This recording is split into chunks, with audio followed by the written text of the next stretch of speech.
Hello everyone, welcome to EPAP academy. RCC structure series के इस video में हम डिस्कस करेंगे चैप्टर 10 से related most important MCQs as per our syllabus. Chapter 10 है एक्सियली लोडेड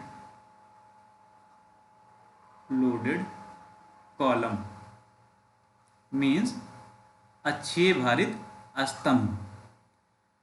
क्वेश्चन फर्स्ट है हमारा, the compression members whose effective length is not more than 3 times of their least lateral dimension is called. ऐसा compression member जिसके effective length की value L effective की value greater than नहीं है 3 times of its least lateral dimension. Least lateral dimension का मतलब क्या होता है? अगर कोई कॉलम है जिसकी विड्थ सपोज करते हैं बी है और थिकनेस या टोटल डेप्थ जो है कैपिटल डी है, तो इसमें से जो मिनिमम वैल्यू होगी वो उसकी लीस्ट लैटरल डायमेंशन होगी, न्यूनतम पार्श्व माप जिसे बोलते हैं।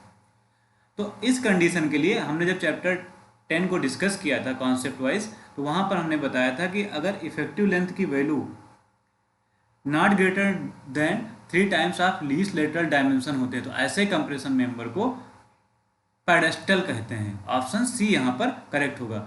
ऐसे भी पूछा जा सकता है एल इफेक्टिव की value less than or equal to 3 times of least lateral dimension, तो दोनों का मीनिंग सेम हुआ। तो दोनों के लिए जो आंसर होगा यहाँ पर पेडेस्टल होगा। यहाँ पर ऑप्शन ए है, इसको देखते हैं क्या है। कॉलम। कॉलम क्या होता है? कॉलम एक वर्टिकल कंप्रेशन मेंबर होता है जिस पर जनरली एक्सियल लोड एक्ट करता है और जिसके इफेक्टिव लेंथ की value greater then 3 times of least lateral dimension होता है। स्टड क्या होता है? स्टड का मतलब संपीडांग या टेके जिसे बोलते हैं।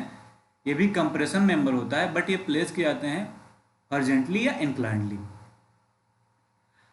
जिस पर एक्सियल लोड एक्ट करता है। जनरली इसका यूज ट्रस में हम देखते हैं। नेक्स्ट क्वेश्चन हम देखते हैं, ratio of effective length and least lateral dimension is called. Means L effective और लीस्ट लेटरल डायमेंशन के रेशियो को, अनुपात को क्या कहते हैं? तो हमें पता है L effective divide by least lateral dimension जो होता है वो बराबर होता है स्लेंडरनेस रेशियो के, जिसे हम लैम्डा से डिनोट करते हैं। स्लेंडरनेस रेशियो मीन्स यहाँ पर ऑप्शन बी करेक्ट होगा, तनुता अनुपात या स्लेंडरनेस रेशियो जिसे कहते हैं। Option A least radius of gyration, जिसका मीनिंग हुआ न्यून परिभ्रमण त्रिज्या। अगर इसको आर मिनिमम से डिनोट करते हैं तो इसकी वैल्यू होती है moment of inertia divide by cross sectional area, capital A. ये भी पूछा जा सकता है। ऑप्शन सी है इसेंट्रिसिटी। इसेंट्रिसिटी का मतलब होता है उत्केंद्रता। अगर कोई ये कॉलम है और इसका ये लॉन्गिट्यूडनल एक्सिस है, तो अगर इस लोड इसके एक्सिस पर एक्ट कर रहा है, लॉन्गिट्यूडनल एक्सिस पर, तो उसको एक्सियली लोडेड कॉलम बोलते हैं। बट अगर उसके एक्सिस से कुछ दूरी पर एक्ट कर रहा है किसी भी साइड में, तो उसी को हम बोलते हैं इसेंट्रिसिटी।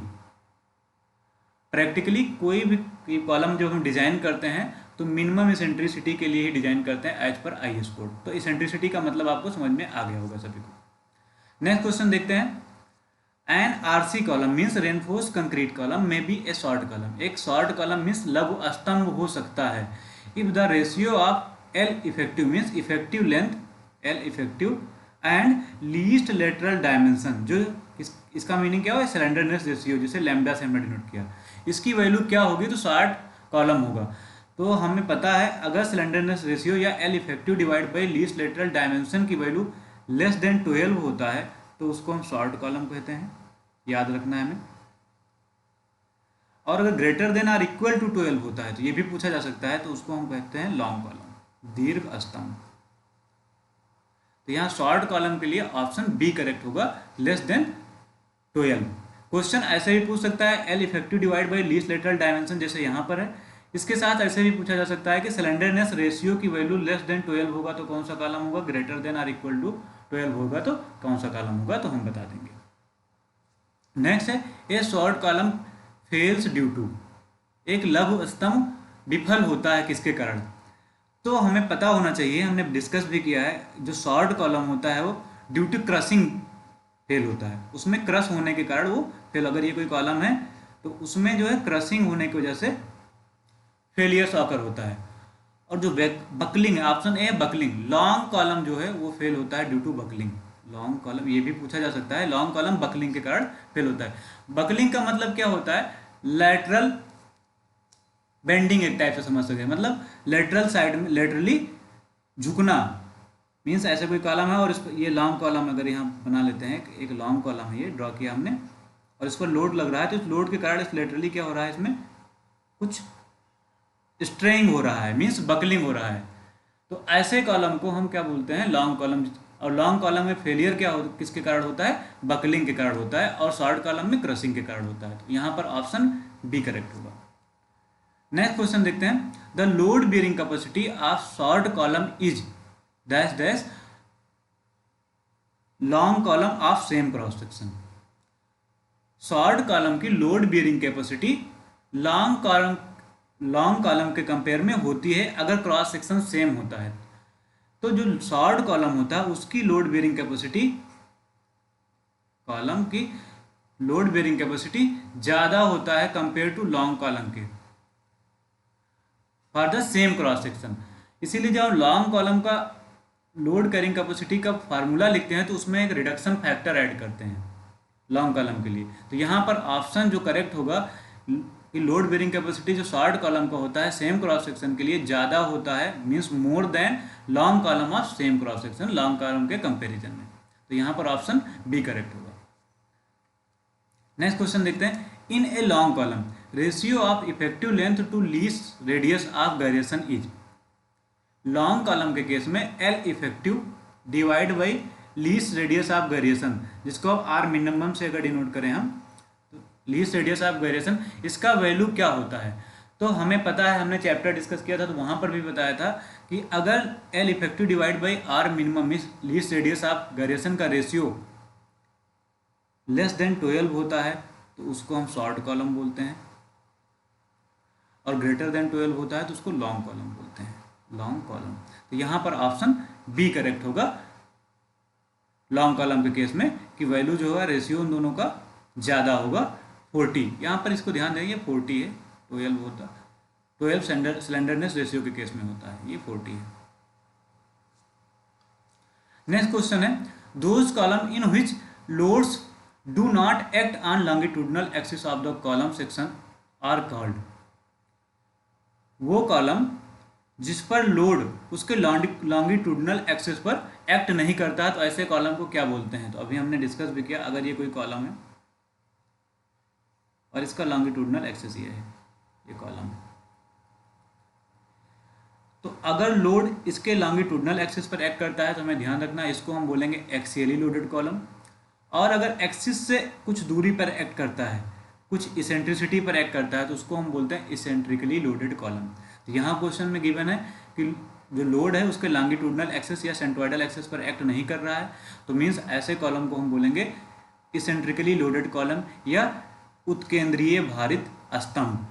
और अगर इसके लॉन्गिट्यूडनल एक्सिस पर एक्ट करता तो वो हो जाता है एक्सियली लोडेड कॉलम। तो यहाँ पर ऑप्शन ए करेक्ट होगा।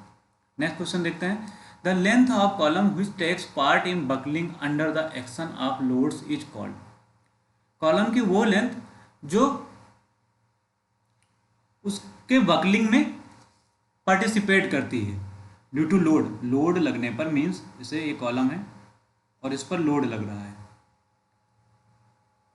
इस पर लोड लग रहा है, तो लोड की वजह से इसमें बकलिंग होती है, कुछ पोर्शन इसका बकल करता है। तो बकलिंग की वजह से जितना पोर्शन बकलिंग में पार्टिसिपेट करता है उसको क्या बोलते हैं, तो उस लेंथ को हम बोलते हैं इफेक्टिव लेंथ। क्या बोलते हैं, इफेक्टिव लेंथ बोलते हैं। तो ये हमारा हो जाएगा ऑप्शन बी, यहाँ पर करेक्ट हो जाएगा। ऑप्शन ए में दिया है अनसपोर्टेड लेंथ। अनसपोर्टेड लेंथ क्या होता है, अगर ये सपोज करो हमारा फ्लोर लेवल है, फ्लोर लेवल है और यहाँ पर ये रूफ है और जिसका ये बॉटम पोर्शन है, जिसको बोल सकते हैं बॉटम ऑफ द सीलिंग या सीलिंग बोल सकते हैं। तो ये जो टोटल डिस्टेंस होते हैं from the floor to bottom of the ceiling, इसको हम बोलते हैं अनसपोर्टेड लेंथ। इसको एल इफेक्टिव और इसको एल से डिनोट करते हैं, हमने डिनोट किया है जब चैप्टर डिस्कस किया था। नेक्स्ट क्वेश्चन देखते हैं। क्वेश्चन देखने से पहले यहाँ पर नोट में कुछ पॉइंट्स याद रखना है कि डिफरेंट टाइप्स की एंड कंडीशन के लिए एल इफेक्टिव की वैल्यू क्या लेते हैं। डिजाइन करते टाइम हम इफेक्टिव लेंथ की ही कंसिडरेशन करते हैं, इफेक्टिव लेंथ को ही लेते हैं। तो अगर कॉलम के दोनों इन फिक्स हो, एंड कंडीशन इधर लिखा हुआ है और इधर एल इफेक्टिव की वैल्यू, अगर कॉलम के बोथ एंड फिक्स होगा तो जो एल इफेक्टिव की वैल्यू होगी, एल इफेक्टिव वो होगी 0.65 टाइम्स ऑफ एल, जहाँ पर एल क्या है, अनसपोर्टेड लेंथ है, याद रखना है। फिर उसके बाद सेकंड है, वन एंड जो है कॉलम का फिक्स है, column fix eight one and and hinge at another and, और दूसरे एंड पर वो हिंज है। तो इस केस के लिए जो एल इफेक्टिव की वैल्यू होती है 0.8 एल होती है, ये याद रखना है, इंपॉर्टेंट क्वेश्चन है। यहाँ से एमसीक्यूज भी बन सकता है, डिफरेंट कंडीशंस के लिए एल इफेक्टिव की वैल्यू पूछा जा सकता है, इन चारों में से किसी का भी। फिर उसके बाद नेक्स्ट है बोथ एंड हिंज, अगर दोनों एंड जो है हिंज है तो उसके केस में क्या होगा, जो एल इफेक्टिव की वैल्यू होगी वो अनसपोर्टेड लेंथ मीन्स एल के बराबर होगा। फिर फोर्थ है वो फिक्स एट वन एंड, एक एंड पर फिक्स है और दूसरे एंड पर क्या है, फ्री है। तो इस केस के लिए जो एल इफेक्टिव की वैल्यू होगी वो एल इफेक्टिव इक्वल टू हो जाएगा 2 टाइम्स ऑफ अनसपोर्टेड लेंथ, तो यहाँ पर 2L हो जाएगा। तो ये सारे पॉइंट्स हमें याद रखना है। फिर इसके बाद नेक्स्ट क्वेश्चन देखते हैं, as per IS 456-2000 all column should be design for minimum eccentricity, which one is correct for the minimum eccentricity. According to IS code IS 456-2000 सभी कॉलम को मिनिमम इसेंट्रिसिटी के लिए डिजाइन किया जाता है, correct. Which one is correct for the minimum, तो minimum eccentricity के लिए निम्नलिखित में से कौन सा सही है। तो हम देखते हैं option A B C D, हमारे पास 4 ऑप्शन है और यहाँ पर जो ऑप्शन बी है करेक्ट है। ऑप्शन बी में गिवन है ई मिनिमम से ई मिनिमम इसेंट्रिसिटी को डिनोट करते हैं, और जब हमने चैप्टर को डिस्कस किया था तो बताया था ई मिनिमम इक्वल टू होता है अनसपोर्टेड लेंथ, जिसे कैपिटल एल से डिनोट किया हमने, divide by 500 plus least lateral dimension divide by 30 और 20 mm, ठीक। और इन दोनों में से जो मैक्सिमम वैल्यू होती है उस वैल्यू को हम कंसीडर करते हैं मिनिमम इसेंट्रिसिटी। मींस किसी भी केस में जो यहाँ पर ही मिनिमम की वैल्यू है नॉट लेस देन 20 mm लेते हैं हम लोग, 20 mm से कम नहीं लेते हैं। तो यहाँ पर जो करेक्ट होगा ऑप्शन बी करेक्ट होगा, unsupported length divide by 500 plus least lateral dimension divide by 30 और 20 mm, इन दोनों में से जो मैक्सिमम होगा उसको हम कंसीडर करेंगे। मीन्स ई मिनिमम की वैल्यू याद रखेंगे 20 mm से कम नहीं होती है। फिर नेक्स्ट क्वेश्चन है क्वेश्चन नंबर 10, एज पर IS 456-2000 the minimum numbers of bar to be provided in rectangular column. According to IS 456-2000 rectangular column में मिनिमम मीन्स न्यूनतम नंबर्स ऑफ बार कितनी प्रोवाइड की जाती है। तो हमें याद रखना है जो रेक्टेंगुलर कॉलम होता है, रेक्टेंगुलर कॉलम के लिए मिनिमम नंबर्स ऑफ बार जो होती हैं हम 4 प्रोवाइड करते हैं, और सर्कुलर कॉलम के लिए जो प्रोवाइड किया जाता है अकॉर्डिंग टू कोड वो minimum numbers of bar 6 provide किया जाता है। तो हमें याद रखना 6 किसके, सर्कुलर केस में, और 4 नंबर्स ऑफ बार रेक्टेंगुलर या स्क्वायर के केस में। तो यहाँ पर ऑप्शन रेक्टेंगुलर के लिए एक करेक्ट होगा, 4 numbers of minimum bar provide करते हैं। नेक्स्ट क्वेश्चन है, minimum concrete cover for main bar in column should B. Main बार के लिए कॉलम में मिनिमम कंक्रीट कवर कितना प्रोवाइड करते हैं। हमें पहले याद रखना है कि मेन बार की जो कंक्रीट कवर है उसको मिनिमम हम 40 mm प्रोवाइड करते हैं, ये याद रखना है ना। और मेन बार के लिए जो डाया हम प्रोवाइड करते हैं 12 mm से कम नहीं प्रोवाइड करते हैं, ये याद रखना है। डाया ऑफ मेन बार जो होता है, dia of main bar 12 mm से हम कम नहीं प्रोवाइड करते हैं, कितना, should not less than 12 mm, 12 mm से कम नहीं प्रोवाइड करते हैं। फिर नेक्स्ट क्वेश्चन है, एज पर IS 456-2000 which of the following is correct for column। Code के अकॉर्डिंग कॉलम के लिए निम्नलिखित में से कौन सा सही है।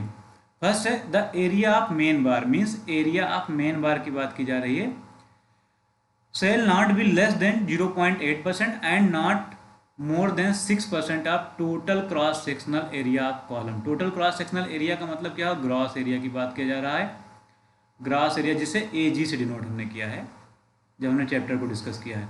तो यहाँ पर एरिया ऑफ मेन बार जो है, मिनिमम एरिया जो बताया गया है कितना लेना दिया गया है 0.8% ऑप्शन ए के अकॉर्डिंग ऑफ AG, और मैक्सिमम वैल्यू जो लेना है 6% ऑफ AG। तो ये वैल्यू हमें पता है according to IS code correct है कि मिनिमम जो एरिया लेना है मेन बार का 0.8% और मैक्सिमम 6%, 6% से ज़्यादा वैल्यू नहीं लेना है। बट जब 6% हम रेनफोर्समेंट प्रोवाइड कर देते हैं मेन बार के फॉर्म में तो वहाँ पर बहुत ही ज़्यादा कंजेशन हो जाता है, इसलिए जब कंपैक्शन करते हैं या कंक्रीट का प्लेसिंग करते हैं तो बहुत ही डिफिकल्टी जाकर होती है। तो इसलिए जो मैक्सिमम वैल्यू होती है उसको हम लिमिटेड कर देते हैं 4% पर ही, 4% ऑफ एजी। तो प्रैक्टिकली कितना हम प्रोवाइड करते हैं, 4% ही प्रोवाइड करते हैं। और यहाँ पर ये ध्यान रखना है, एजी क्या होगा, जो एज एरिया ऑफ ग्रास, जो ग्रास एरिया है वो क्या होगा, width of the column into total depth or thickness B into D. तो मीन्स एजी इक्वल टू कितना हो जाता है, कितना प्रोवाइड करते हैं, 4% ऑफ बी डी या 0.04 बी डी।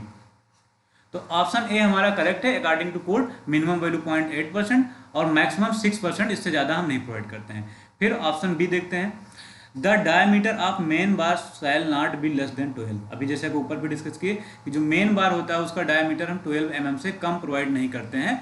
ये ऑप्शन बी हमारा करेक्ट है। फिर नेक्स्ट है, spacing of main bars measured along the periphery of the column shall not exceed 300 mm। ये हमारा कॉलम है और इसमें जो मेन बार प्रोवाइड किया गया है, इनके बीच की जो स्पेसिंग है इसकी वैल्यू 300 mm से ज़्यादा नहीं होना चाहिए। तो ये भी करेक्ट है हमारे कोड के अकॉर्डिंग, इसलिए यहाँ पर ऑप्शन डी करेक्ट होगा। All of the above means सारे यहाँ पर करेक्ट हैं। तो ये हमें तीनों पॉइंट्स याद रखने हैं और तीनों में से किसी को भी एमसीक्यू फॉर्म में पूछा जा सकता है।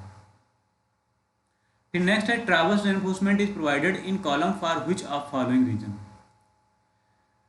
कॉलम में जो रेनफोर्समेंट प्रोवाइड किया जाता है, यहाँ पर समझते हैं दो टाइप से प्रोवाइड करते हैं रेनफोर्समेंट। यहाँ लिखते हैं रेनफोर्समेंट इन कॉलम, दो टाइप से प्रोवाइड करते हैं। एक होता है मेन रेनफोर्समेंट या लॉन्गिट्यूडिनल बार जिसे बोलते हैं, लॉन्गिट्यूडिनल बार या लॉन्गिट्यूडिनल रेनफोर्समेंट भी बोलते हैं। और दूसरा होता है ट्रावर्स रेनफोर्समेंट या ट्रावर्स बार, ट्रावर्स रेनफोर्समेंट। लॉन्गिट्यूडिनल लेंथ के लॉन्ग हम प्रोवाइड करते हैं। ट्रावर्स क्या होता है, ट्रावर्स रेनफोर्समेंट लॉन्गिट्यूडिनल रेनफोर्समेंट के ट्रावर्स डायरेक्शन प्रोवाइड करते हैं। मीन्स ये अगर कॉलम है तो ये लॉन्गिट्यूडिनल बार हो जाएगा, तो इसकी ट्रावर्स डायरेक्शन में ट्रावर्स रेनफोर्समेंट हम प्रोवाइड करते हैं। ट्रावर्स रेनफोर्समेंट भी हम दो टाइप से प्रोवाइड करते हैं, हमें याद रखना है। एक होता है लैटरल टाइज जिसे बोलते हैं, लैटरल टाइज और लिंक भी बोलते हैं। और दूसरा होता है हेलिकल रेनफोर्समेंट, हेलिकल रेनफोर्समेंट।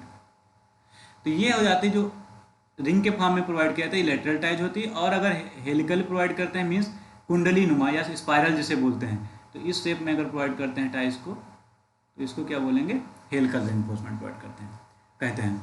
तो पहले देखते हैं ट्रावर्स रेनफोर्समेंट किस लिए प्रोवाइड किए जाते हैं। ऑप्शन ए गिवन है, to prevent buckling of main bar, मुख्य बार की बकलिंग को रोकने के लिए। मीन्स अगर इसको समझते हैं, अगर ये हमारी कॉलम है और इसमें हमने मेन रेनफोर्समेंट ये प्रोवाइड किया है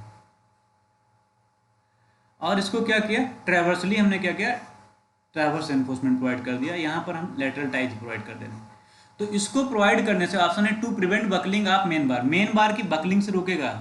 यस, ये मेन बार को बकल करने या स्ट्रे करने से, आउटवर्ड डायरेक्शन में स्ट्रेइंग करने से ये रोकेगा। तो ऑप्शन ए यहाँ पर करेक्ट होगा। और इसके फंक्शंस और रीजन हमने डिस्कस भी किया था चैप्टर, जब हमने डिस्कस किया था चैप्टर 10। फिर नेक्स्ट है, to maintain longitudinal bars in their position. जो ये मेन बार हैं या लॉन्गिट्यूडिनल बार हैं, इनको इनकी पोजीशन में, ओरिजिनल पोजीशन में बनाए रखने में हेल्प करता है। तो ऑप्शन बी भी करेक्ट है।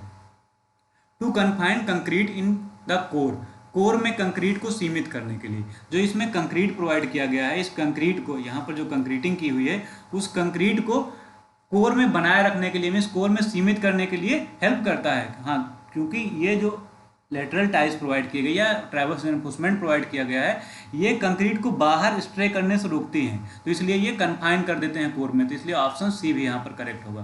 तो यहाँ पर जो करेक्ट होगा, all of the above option correct होगा क्वेश्चन नंबर 13 के लिए। फिर नेक्स्ट क्वेश्चन देखते हैं, as per IS 456/2000 which of following is correct for column. IS 456/2000 के अनुसार निम्नलिखित में से कौन सा कॉलम के लिए करेक्ट है, सही है। ऑप्शन ए है, the diameter of lateral ties. जो लेटरल टाइज प्रोवाइड किया गया है, लेटरल टाइज की डायमीटर कितना होता है, 5L से डिनोट कर lateral ties, should be 1/4 of diameter of main bar and 6 mm which ever is more. जब हमने चैप्टर डिस्कस किया था, आपको बताया था कि लेटरल टाइज की जो डायमीटर हम कंसिडर करते हैं 1/4 of dia of main bar, second consideration करते हैं 6 mm, और इन दोनों में से जो मैक्सिमम होता है उसको हम कंसिडर करते हैं डायमीटर ऑफ लेटरल टाइज। तो यहाँ पर ऑप्शन ए करेक्ट है। फिर नेक्स्ट है pitch of lateral ties, B. Pitch of lateral ties को अगर पी से हम डिनोट कर देते हैं तो pitch of lateral ties should be least lateral dimension 16 times of diameter of main bar 300 mm which ever is less, इसमें से जो मिनिमम है। तो पिच ऑफ लेटरल टाइज के बारे में पता है, हम तीन कंसिडर करते हैं। फर्स्ट हम लीस्ट लेटरल डायमेंशन चेक करते हैं, फिर उसके बाद 16 times of least diameter of main बार हम कंसिडर करते हैं, आई एम से डिनोट कर देते हैं। मेन बार या लॉन्गिट्यूडनल बार है तो इसको हम एल से भी डिनोट कर सकते हैं, लॉन्गिट्यूडनल। यहाँ पर हमने जो 5L लेटरल टाइज के लिए डिनोट किया है तो इसको जो है लेटरल लिख सकते हो। यहाँ पर लॉन्गिट्यूडनल और लेटरल कॉमन हो गया, सेम सेम, तो यहाँ पर लेटरल लिख सकते हो, यहाँ पर लॉन्गिट्यूडनल लिख सकते हो। तो यहाँ पर क्या हो जाएगा 16, 5 और थर्ड कंसिडरेशन हम करते हैं, थर्ड 300 mm।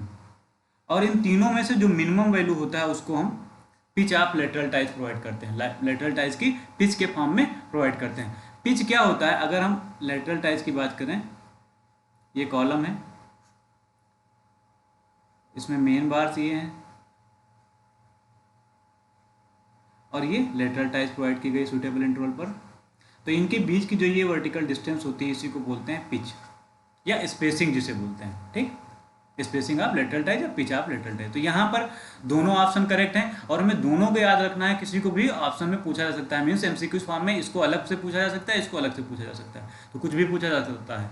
तो यहाँ पर ऑप्शन सी करेक्ट है, दोनों सही है according to IS code. Next question है, a reinforce concrete column having helical reinforcement shall have at least dash dash numbers of bar of longitudinal bar within helical reinforcement. एक reinforce concrete column है, means प्रबलित concrete column है जो helical reinforcement, means helical reinforcement या इसको spiral reinforcement भी कह सकते हैं, स्पाइरल बार भी बोल सकते हैं, कुंडलीय या सर्पिलाकार रेनफोर्समेंट उसमें प्रोवाइड किया गया in the form of transverse reinforcement. तो within the helical reinforcement, within the helical reinforcement कितने numbers of minimum bar provide किए जाते हैं अकॉर्डिंग टू IS कोड।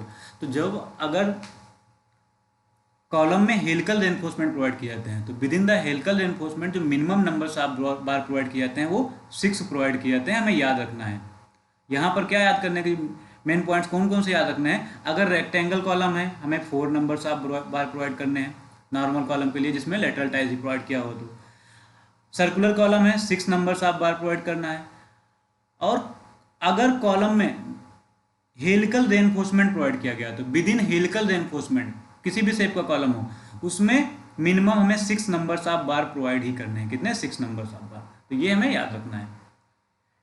यहाँ देखो पिक्चर से हम समझने की कोशिश करते हैं, एक कॉलम है जिसमें हेलिकल रेनफोर्समेंट प्रोवाइड किया गया, ये कॉलम है और यहाँ पर क्या किया गया, हेलिकल रेनफोर्समेंट प्रोवाइड किया गया है। इस प्लान को देखिए, तो जो ये सर्कुलर फॉर्म में दिखाई देता है ये हमारा कौन सा है, ये ही हमारा हेलिकल रेनफोर्समेंट है। ये जो डार्क दिखाई दे रहा है ब्लैक कलर में ये क्या है, हेलिकल रेनफोर्समेंट है, हेलिकल रेनफोर्समेंट। और जो ये हमें पॉइंट्स दिखाई दे रहे हैं ये है मेन बार्स हमारा, या लॉन्गिट्यूडनल बार जिसे बोलते हैं, समझना इसको अच्छे से, लॉन्गिट्यूडनल बार्स। और जो ये पूरा पोर्शन होता है एसी का सेक्शन है, एसी का यहाँ प्लान बनाया गया है, ये पोर्शन जो डार्क है इसको बोलते हैं, इस पूरे पोर्शन को बोलते हैं डायामीटर ऑफ कोर। ये क्या है, डायामीटर ऑफ कोर, जिसको DK से डिनोट किया है हमने जो चैप्टर को डिस्कस किया था। और ये पूरा पोर्शन क्या है, डाया ऑफ क्रॉस सेक्शन, जिसे D से डिनोट करते हैं। और जो ये हेलिकल रेनफोर्समेंट है इसको अगर बनाया जाएगा यहाँ पर सेक्शन में देखो तो कुछ इस फॉर्म में रहेगा ये ऐसे, तो इनके बीच की जो स्पेसिंग होती है इसको बोला जाता है पिच, ठीक। ये क्या होता है, पिच होता है। देखते हैं नेक्स्ट क्वेश्चन, एज पर IS 456/2000 maximum pitch of helical और spiral reinforcement is. According to IS 456/2000 maximum pitch की वैल्यू क्या होती है हेलिकल रेनफोर्समेंट जब प्रोवाइड किया जाता है इन the form of traverse reinforcement. तो मैक्सिमम जो पिच की वैल्यू होती है वो हेलिकल रेनफोर्समेंट के केस में जो होती है वो 75 mm।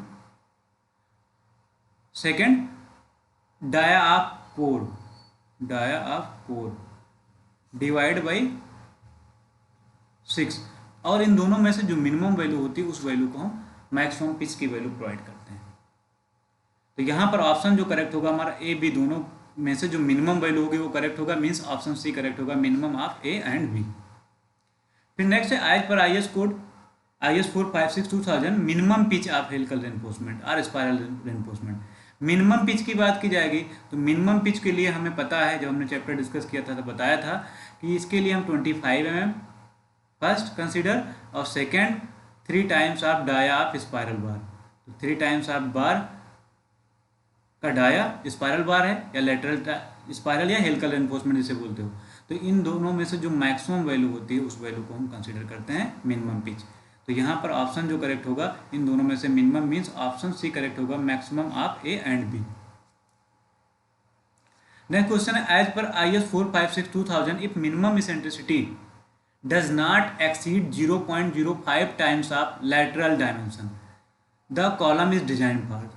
तो कॉलम किसके लिए design means if E minimum की वैल्यू गिवन है, यहाँ पर देखते हैं if E minimum according to IS code if E minimum is not greater than means not exceed मतलब not greater than 0.05 times of lateral dimension means E minimum is less than or equal to 0.05 times of lateral dimension. Lateral dimension क्या means ये column है, अगर कोई इसकी width B है और इस पर लोड लग रहा है, इसकी डेप्थ डी है, तो इसका लेटरल डायमेंशन क्या हो जाएगा, लेस हो जाएगा 0.05, लेटरल डायमेंशन यहाँ हो जाएगा डी, क्या हो जाएगा डी।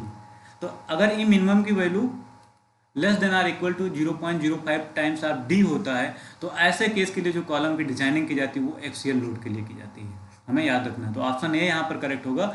और अगर ई मिनिमम की value greater then lateral dimension means greater than, यहाँ पर 0.05 लगाएंगे, 0.05 times of lateral dimension, 0.05 times of lateral dimension होता है ई मिनिमम की वैल्यू ग्रेटर देन। तो ऐसे केस के लिए, इस कंडीशन के लिए हम जो कॉलम की डिजाइन करते हैं बहुत एक्सियल लोड और बेंडिंग दोनों के लिए करते हैं। तो हमें ये भी याद रखना है कब हम एक्सियल लोड और बेंडिंग दोनों के लिए करते हैं। मीन्स यहाँ पर लेटरल डायमेंशन यहाँ पर ऐसे लिख सकते हैं 0.05 टाइम्स ऑफ लेटरल डायमेंशन, यहाँ पर क्या है कैपिटल डी। तो हमें ये याद रखना है। नेक्स्ट क्वेश्चन है एज पर IS 456-2000 if FCK is characteristic strength of concrete, FY characteristic strength of steel, AC area of concrete and ASC area of longitudinal bar in column, which of following is correct for load carrying capacity for axially loaded short column। Code के according यदि FCK concrete की characteristic strength है, FY steel की characteristic strength है, AC area of concrete है और ASC area of longitudinal bars है। तो लोड कैरिंग कैपेसिटी जिसको हम PU से डिनोट किए हैं जब हमने चैप्टर को डिस्कस किया है, तो PU की वैल्यू क्या हो जाएगी। तो हमें पता है एक्सियली लोडेड शॉर्ट कॉलम के लिए जो PU की वैल्यू होती है वो होती है 0.4 times of FCK into AC means area of concrete plus 0.67 times of FY into ASC। तो यहाँ पर जो ऑप्शन करेक्ट होगा इस क्वेश्चन के लिए ऑप्शन बी करेक्ट होगा। हमें याद रखना है यहाँ पर नेक्स्ट, ये ऑप्शन तो हमारा रॉन्ग है। ऑप्शन सी देखते हैं, यहाँ पर दिया है 0.45 FCK into AC plus 0.75 FY into ASC। तो अगर कॉलम की डिजाइन हम दोनों केसेस के लिए करते हैं, बेंडिंग और एक्सियल लोड दोनों के लिए करते हैं, तो वहाँ के लिए जो PU की वैल्यू होती है वो शॉर्ट कॉलम केस में वो होती है 0.45 FCK into ASC, AC plus 0.75 FY into ASC। किसके केस में, for both axial load and bending. तो इसके लिए भी पूछा जा सकता है, तो इसको याद रखना है एंड बेंडिंग के केस में जब दोनों के लिए डिजाइन करते हैं। तो फिर नेक्स्ट ऑप्शन दिया 1.05 times of 0.4 FCK into AC plus 0.67 FY into ASC। Means जो ऑप्शन बी है उसी का 1.05 टाइम्स कर दिया गया है। तो ऐसा फार्मूला हम कब यूज करते हैं, जब हमारे कॉलम में हेलिकल रेनफोर्समेंट प्रोवाइड किया जाता है। तो ये क्या है, एक्सियली लोडेड, किसके केस में ये होता है, axially loaded column with helical reinforcement, reinforcement. तो ऐसे केस के लिए क्या होता है, जो नॉर्मल कॉलम होता है जिसमें लेटरल टाइप प्रोवाइड किया जाता है, उसके लोड कैरिंग कैपेसिटी का 1.05 टाइम्स हम लोग यूज करते हैं। यहाँ नोट में मेंशन भी है, देख लेते हैं कि load carrying capacity of actually loaded short column with helical reinforcement, जो ऐसा कॉलम जिसमें हेलिकल रेनफोर्समेंट प्रोवाइड किया गया है इन the form of traverse reinforcement, तो उसकी लोड कैरिंग कैपेसिटी जो होती है वो होती है 1.05 times of the load carrying capacity of column with lateral type. ऐसा कॉलम जिसमें लेटरल टाइप प्रोवाइड की गई है उसका 1.05 टाइम्स होता है। मीन्स इसके लिए जो पीयू की वैल्यू होगी, लोड कैरिंग कैपेसिटी हम पीयू से डिनोट करते हैं, तो पीयू की वैल्यू जो हो जाएगी 1.05 टाइम्स हो जाएगी load carrying capacity of column जिसमें लेटरल टाइप प्रोवाइड की गई है। लेकिन ये इक्वेशन कब वैलिड होगा? जब ये कंडीशन को सेटिस्फाई करेगा। कौन सी कंडीशन को? V H divide by V K greater than or equal to 0.36 times of A G divide by A K minus 1 bracket close into F C K divide by F Y. अब यहाँ पर देखते हैं V H क्या है, we K क्या है। जो वी एच है वॉल्यूम ऑफ हेलिकल रेनफोर्समेंट है, जो हेलिकल रेनफोर्समेंट प्रोवाइड की गई है। ये कॉलम है और इसमें जो हेलिकल रेनफोर्समेंट प्रोवाइड किया गया है ट्रैवर्स रेनफोर्समेंट के फॉर्म में, ये जो हेलिकल रेनफोर्समेंट प्रोवाइड किया गया है उसका जो है वॉल्यूम है वी एच, और वी के क्या है? वॉल्यूम ऑफ कोर है। वॉल्यूम ऑफ कोर क्या है देख लो, यहाँ से समझ लेते हैं। जो पिक्चर यहाँ दिखाई दे रही थी, देखो ये जो जहाँ पर हेलिकल रेनफोर्समेंट प्रोवाइड किया गया है जितने पोर्शन में, उसके आउटर तक की डिस्टेंस हम मेजर करते हैं। ये हमारा जो डार्क सर्कल दिख रहा है, इसको एक बार थोड़ा से समझिए।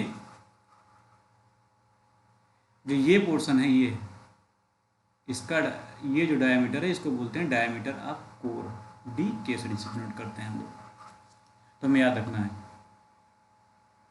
तो वो पोर्शन जो है वॉल्यूम ऑफ कोर होगा। तो वॉल्यूम ऑफ कोर निकालने के लिए क्या करेंगे? एरिया और लेंथ का मल्टीप्लिकेशन कर देंगे। तो वी के क्या है? Volume of core. A G क्या है? Area of total cross sectional area of column, या जिसे बोलते हैं ग्रॉस एरिया ऑफ कॉलम है। F C K characteristic strength of concrete है, और F Y characteristic strength of helical reinforcement है। और अकॉर्डिंग टू कोड जो हेलिकल रेनफोर्समेंट की कैरेक्टरिस्टिक स्ट्रेंथ है उसकी वैल्यू 415 न्यूटन पर एमएम स्क्वायर से ज़्यादा नहीं होना चाहिए। मीन्स एफ 415 ग्रेड से ज़्यादा नहीं यूज करना चाहिए। यहाँ पर ए के जो है ये है area of core of helically reinforce column. जो ये हेलिकल रेनफोर्समेंट प्रोवाइड किया गया है उसके कोर का, जो कॉलम में प्रोवाइड किया है उसके कोर का ये एरिया है ए के। तो ये क्या हो जाएगा? पाई बाई 4 इंटू डी के स्क्वायर में डाया कोर का square. Measured from outside diameter of helix. Helix का मतलब क्या होगा? जिसमें जितने पोर्शन में हेलिकल रेनफोर्समेंट प्रोवाइड किया है उसके आउटसाइड डायमीटर से मेजर किया जाता है, आउटसाइड से मेजर किया जाता है, जैसा कि अभी हमने बताया भी। यहाँ पर समझो अगर डी के को हमें फाइंड करना है तो क्या हो जाएगा? डी के अगर फाइंड करना, डाया कोर फाइंड करना होगा तो क्या होगा? ये टोटल डायमीटर है डी में से हम ये माइनस जो इधर का कवर है, ये कवर और ये कवर, दोनों एंड कवर को माइनस कर देंगे, 2 माइनस एंड कवर हो जाएगा। तो आई होप सभी को समझ में आ गया होगा। फिर देखते हैं नेक्स्ट क्वेश्चन है, the maximum strain in concrete in axial compression is taken as. Maximum strain की वैल्यू कंक्रीट में एक्सियल कंप्रेशन के केस में कितना लिया जाता है? तो as per IS code IS 456/2000 जो मैक्सिमम कंप्रेसिव स्ट्रेन की वैल्यू है एक्सियल कंप्रेशन में वो ली जाती है 0.002। तो यहाँ पर ऑप्शन बी करेक्ट होगा for the question 20। 0.0035 maximum compressive strain होता है, वो फ्लेक्सर कंडीशन में, बेंडिंग कंडीशन में लेते हैं उसको। ऑप्शन यहाँ पर बी करेक्ट होगा। आई होप सभी को समझ में आया होगा। आज की क्लास को हम यहीं पर एंड करते हैं। नेक्स्ट वीडियो में हम डिस्कस करेंगे नेक्स्ट चैप्टर से रिलेटेड MCQ। Thank you.